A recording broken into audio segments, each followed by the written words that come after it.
కాదు ఇది. కోదండరాం జరగవా నిలబడి కోదండరాం సార్ ఎంత ముద్దుకున్నాడా బంగారం వాళ్ళు. కోదండరాం ముఖం ఎంత అందంగా ఉన్నది, ఆ టీజేకి గారి ముఖమే తప్పాడైంది.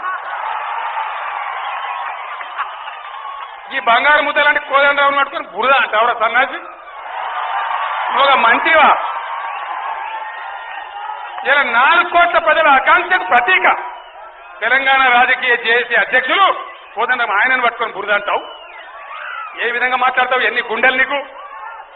ఇట్లా అవాకులు చెవాకులు మీ ఇష్టం వచ్చినట్టు మాట్లాడుతున్నా? ఇది ప్రజాస్వామ్యమా? ఒక మంత్రి గౌరవమా? ఏ పద్ధతిలో మాట్లాడతావు?